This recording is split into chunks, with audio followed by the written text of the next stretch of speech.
তো আমরা এখন পাহাড় থেকে নিচে নামতেছি, দেখুন একবার কি গিরি খাতে জায়গায়। আর আপনারা যারা আসবেন তারা লাঠি নিয়ে অবশ্যই আসবেন এবং দলবল নিয়ে আসবেন। এরকম একা চলাফেরা করাটা কিন্তু খুবই ঝুঁকিপূর্ণ।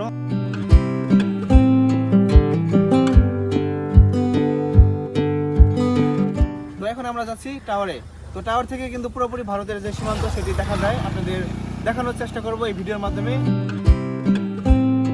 বাংলাদেশ সবুজ শ্যামল প্রকৃতির এক অপার ভান্ডার। এই প্রাকৃতিক সৌন্দর্যের এক গুরুত্বপূর্ণ অংশ হলো পরিবেশ বান্ধব উদ্যান বা ইকো পার্কগুলো। ঠিক তেমনি একটি শান্ত, স্নিগ্ধ এবং নয়নাভিরাম গন্তব্য হলো শেরপুর জেলার নালিতাবাড়ী উপজেলায় অবস্থিত মধুটিলা ইকো পার্ক। গারো পাহাড়ের পাদদেশে এবং ভারত সীমান্তবর্তী পার্কটি শুধু একটি বিনোদন কেন্দ্র নয়, এটি হলো জীববৈচিত্র্য সংরক্ষণ এবং প্রাকৃতিক সৌন্দর্য উপভোগের এক আদর্শ স্থান। মধুটিলা ইকো পার্কটি শেরপুর জেলার নালিতাবাড়ী উপজেলার পুরাগাঁও ইউনিয়নে অবস্থিত। মধুটিলা ইকো পার্ক প্রধানত উঁচু নিচু টিলা বিস্তীর্ণ শালবনের সমন্বয়ে গঠিত। ঘন বনের মধ্য দিয়ে যাওয়া মেঠোপথ এবং টিলাগুলো প্রাকৃতিক গঠন এই পার্কের প্রধান বৈশিষ্ট্য। বর্ষাকালে সবুজ বন আরো সতেজ হয়ে ওঠে, আর শীতকালে টিলার উপর কুয়াশা চাদর নেমে আসে। এই প্রাকৃতিক বৈচিত্র্য পার্কটিকে সারা বছর আকর্ষণীয় করে রাখে। বন্ধুরা, আজকে আপনাদের সামনে তুলে ধরবো ভারত সীমান্তবর্তী শেরপুর জেলার মধুটিলা ইকো পার্কের সৌন্দর্য। সেই সাথে জানিয়ে দিব খুব সহজে কিভাবে আপনারা এই মধুটিলা ইকো পার্কে আসতে পারবেন। সকালে জামালপুর থেকে রওনা হয়ে শেরপুরের খোয়ারপাড়া মোড়ে চলে আসলাম। এখান থেকে আমাদের প্রথমে সিএনজি দিয়ে যেতে হবে তিনানি বাজারে, এবং তিনানি বাজার থেকে আমাদের অটোরিকশা যোগে যেতে হবে মধুটিলা ইকো পার্কে।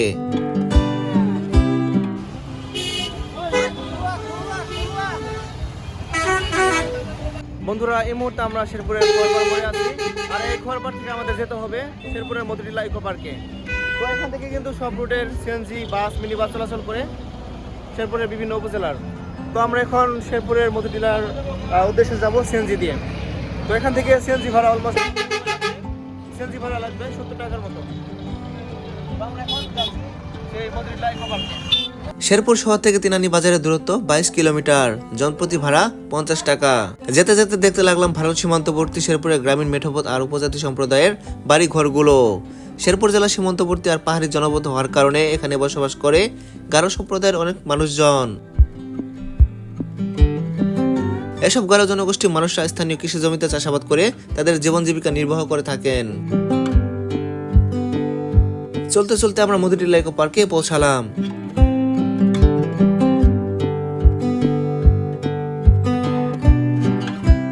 বন্ধুরা, এই মুহূর্তে আমরা মধুটিলা ইকো পার্কের সামনে এসে পড়লাম। এই যে এটা হচ্ছে মধুটিলা ইকো পার্কের প্রধান গেট। তো এখন আমাদের টিকিট কাটতে হবে, আর এখানকার জনপ্রতি টিকিট হচ্ছে মাত্র 50 টাকা করে। আর যারা স্কুল কলেজ থেকে আসবেন তাদের জন্য টিকিট ফ্রি, কিছুটা কম নেবে তারা।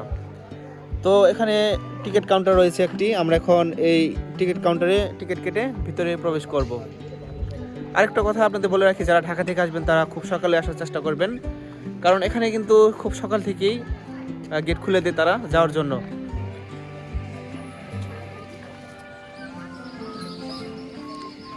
এই যে এটা হচ্ছে মধুটিলা ইকো পার্কের টিকিট কাউন্টার। ভাই, টিকিট কত করে? জনপ্রতি 50 টাকা করে। তো আপনারা আসলে এখান থেকে টিকিট কাটতে পারবেন। আর এটা হচ্ছে পকেট গেট। তো আমাদের টিকিট কাটা কিন্তু কমপ্লিট হয়ে গেছে, একটু টিকিটটা দাও। এই যে এটা হচ্ছে মধুটিলা ইকো পার্কের টিকিট, জনপ্রতি 50 টাকা করে। আমরা এখন ভিতরে প্রবেশ করলাম। আর এটা হচ্ছে মধুটিলা ইকো পার্কের তথ্য কেন্দ্র। এখানে আপনারা ইচ্ছা করলে তথ্য নিতে পারবেন এই পর্যটন কেন্দ্র সম্পর্কে। এই যে তথ্য কেন্দ্র লেখা এখানে। আর যারা গাড়ি নিয়ে আসবেন তাদের জন্য পার্কিং হচ্ছে এটা, বিশাল বড় খোলা একটি মাঠ।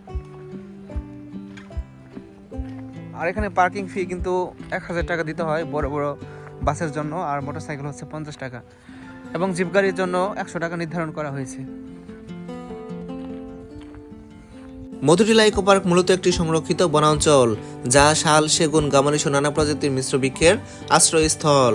বৃক্ষরাজির এই সমাহার এখানকার বাতাসকে রাখে নির্মল ও স্বাস্থ্যকর। যদিও বনের ঘনত্ব কমেছে আগের চেয়ে অনেকটা, তবুও এই বন এখন বিভিন্ন ধরনের বন্যপ্রাণী ও পাখির আবাসস্থল। এখানে বিভিন্ন প্রজাতির পাখি, সরীসৃপ এবং ছোট আকারের স্তন্যপায়ী প্রাণীর দেখা মেলে। প্রকৃতিপ্রেমী ও পরিবেশবিদদের জন্য এটি বন ও বন্যপ্রাণী পর্যবেক্ষণের একটি গুরুত্বপূর্ণ ক্ষেত্র। দর্শনার্থীদের বিনোদনের জন্য পার্কটিতে আধুনিক সুযোগ সুবিধা যোগ করা হয়েছে, যা এর প্রাকৃতিক সৌন্দর্যকে আরো বাড়িয়ে তুলেছে কয়েক গুণ।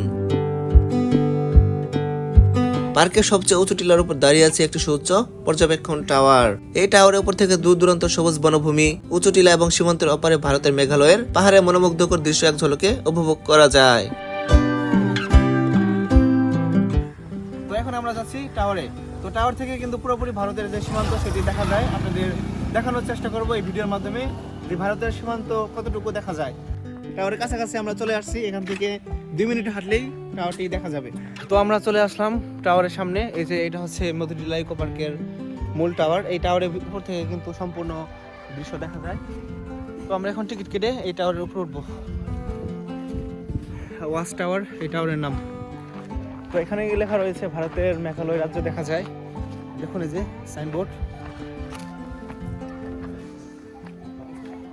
ভাই টিকিট কত করে টাওয়ারের? 20 টাকা করে। 2টা টিকিট দেন ভাই, 2জন।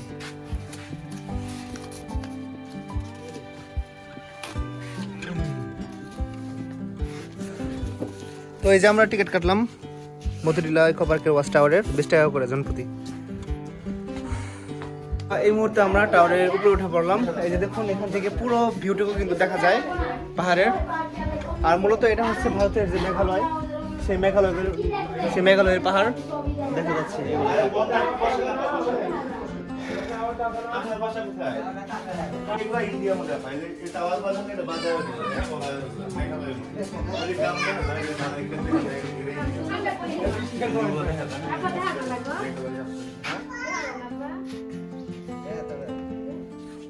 আর এই দূরবীনের মাধ্যমে কিন্তু বড় বড় পাহাড়গুলো দেখা যায়। এই যে দেখুন এই যে দূরবীনগুলো।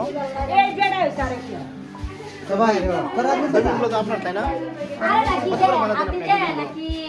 20 টাকা 50 টাকা। কতক্ষণের জন্য ভাড়া দেন? 20 টাকা করে 10 মিনিট 20 মিনিটের আধা ঘন্টা। তো এই ভাই তিনি কিন্তু দূরবীনগুলো ভাড়া দেয়। এই যে 10 টাকা 20 টাকা করে 50 টাকা করে তিনি 10-15 মিনিট বা 20 মিনিটের জন্য দূরের যে পাহাড়গুলো সেই পাহাড়গুলো দেখতে পারবেন এই দূরবীনের মাধ্যমে। দেখুন ওই যে দূরে যে ইন্ডিয়ার পাহাড়গুলো দেখা যাচ্ছে, এই দূরবীনের মাধ্যমে স্পষ্টভাবে দেখা যাবে পাহাড়গুলো। আর এখানে কিন্তু শত শত দূরবীন রেখে দেওয়া হয়েছে। ভাই বর্তমানে পর্যটক কেমন আসতেছে? কম একটু আসবো, 2 একদিন পরে আসবো। 2-1 দিন পরে অনেক ভিড় হবে। আসবো 2 একদিন পরে। আর আপনার বাসা কি শেরপুরে নাকি? হ্যাঁ এখানে কাছে এখানে কাছে।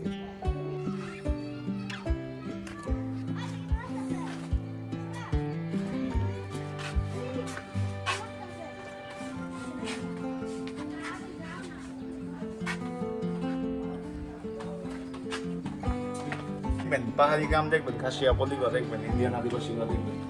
পাহাড়ি গ্রাম এরকম টাওয়ার বসে ওই এরকম টাওয়ার ওরা মনে বসে বসে দেখে যে ওই পাশে মানুষ মাঠ চলুন না, এই পাশে লোকজন। পার্কের মধ্যভাগে রয়েছে একটি মনোরম কৃত্রিম লেক বা জলাশয়। এখানে দর্শনার্থীরা পেডেল বোর্ডিং এর মাধ্যমে জল ভ্রমণে আনন্দ নিতে পারে। লেকের দুপাশে প্রাকৃতিক সৌন্দর্য ভ্রমণ পিপাসুকে আরো মুগ্ধ করে তোলে এবং শিশুদের আনন্দ দানের জন্য একটি ছোট চিড়িয়াখানা রয়েছে। এই চিড়িয়াখানায় বিভিন্ন প্রজাতির পাখি ও বন্যপ্রাণী রাখা হয়েছে দেখার জন্য। তো বন্ধুরা মধুটিলা ইকো পার্কের ভিতরে আপনারা আসলে এরকম ছোট ছোট পাহাড়ি খাল দেখতে পারবেন। এই খালের ওই পাশে কিন্তু বড় পাহাড়। তো এই খালগুলো কিন্তু খুবই ঝুঁকিপূর্ণ, কারণ কুমিরও থাকতে পারে। আর বর্তমানে পানি কিন্তু খুবই নোংরা, যেহেতু এখন শুষ্ক মৌসুম, পাহাড়ের যত ময়লা আবর্জনা সব এই পানিতে মিশে গেছে। যখন বর্ষা মৌসুম থাকে তখন কিন্তু এই পার্ক বন্ধ থাকে, আর তখন পানিও কিন্তু খুবই পরিষ্কার থাকে এই জায়গার।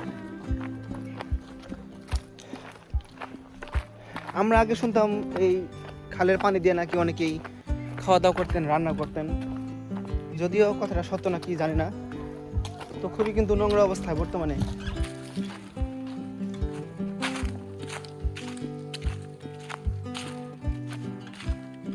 আর মধুটিলা ইকো পার্কের মধ্যে সবচেয়ে ইন্টারেস্টিং জায়গা হচ্ছে এই জায়গাটি 2 পাহাড়ের মাঝখান দিয়ে একটি খাল চলে গেছে একদম ইন্ডিয়ার বর্ডারের দিকে। সত্যি খুব অসাধারণ লাগছে আমার কাছে এই জায়গাটি।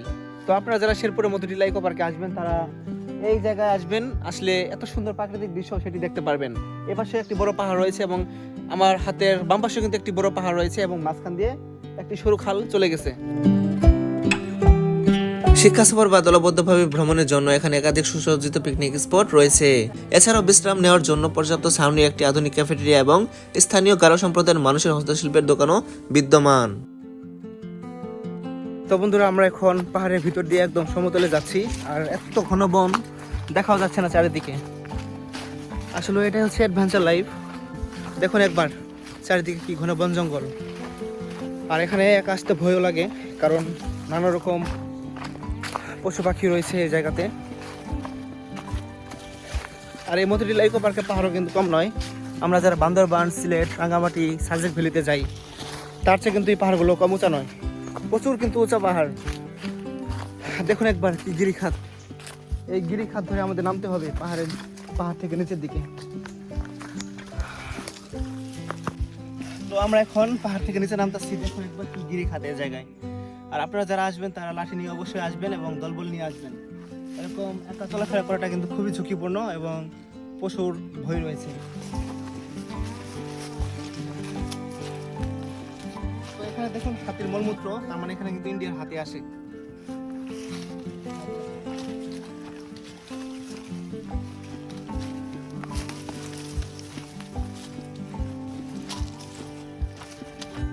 তো এই মতিঝিল ইকো পার্কে প্রতিটি পাহাড়ে এরকম সিঁড়ি তৈরি করে দেওয়া হয়েছে মানুষজনের যাতায়াতের সুবিধার জন্য।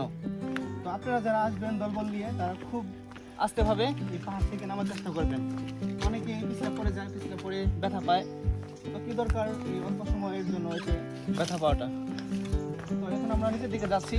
আমরা অন্য পাহাড়ে চলে গেছিলাম, রাস্তা হারিয়ে ফেলছিলাম। তো সেখান থেকে বেক করে আবার আমরা আরেক পাহাড়ে যাচ্ছি। এখন আমরা লোকালয় খুঁজছি, যে কোন জায়গায় লোকালয় আছে, মানুষজন থাকে। তো দেখুন একবার আমরা আরো নিচের দিকে যাচ্ছি। গিরিখাত কিন্তু আরো বেশি বড় হচ্ছে, এরকম একটা অবস্থা। আর এই যে পাহাড়ি গাছগুলো হেলে পড়েছে ঝড় বৃষ্টির জন্য। তো এদিক দিয়ে গেলে আমরা পাম লোকালয়। তো চলুন আমরা একটু যাই। ওই যে দেখুন রাস্তা।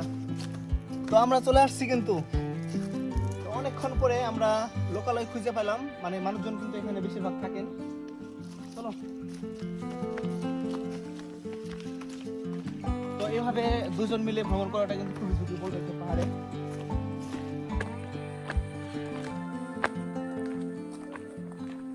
তো দেখুন সিঁড়ির কি অবস্থা। এখানে কিন্তু অসংখ্য সিঁড়ি রয়েছে, একদম গিরিখাতের মতো। আর এদিকেও কিন্তু অসংখ্য সিঁড়ি। এই সিঁড়ি দিয়ে আমাদের উপরে উঠতে হবে আরেক পাহাড়ে, সেখানে পিকনিক স্পট রয়েছে। তো আমরা এক পাহাড় থেকে আরেক পাহাড়ে যাচ্ছি, আমাদের কিন্তু খুবই কষ্ট হচ্ছে। আপনারা যারা দূর দূরান্ত থেকে আসবেন তাদের জন্য নিশ্চিন্ত থাকার আবাসন ব্যবস্থা হচ্ছে এই রিসোর্টটি। দেখুন এখানে একটি প্রাইভেট কার রাখা হয়েছে রিসোর্টের নিচতলায়। তো এখানে শুধু প্রাইভেট কার নয়, তার পাশাপাশি মোটরসাইকেল আর বিভিন্ন যানবাহন রাখতে পারবেন। এবং এ পাশে রয়েছে টয়লেট। দেখুন এই যে ছোট্ট একটি টয়লেট রয়েছে, এবং এর ভিতরে কিন্তু অনেকগুলো টয়লেট রয়েছে রিসোর্টের।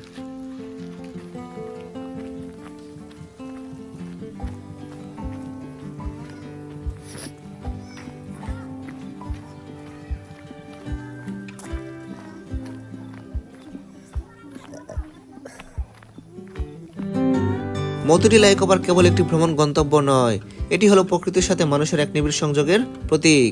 মতিঝিল ইকো পার্কের শীতল বাতাস, নৈসর্গিক সৌন্দর্য মনকে করে তোলে সতেজ ও প্রাণবন্ত।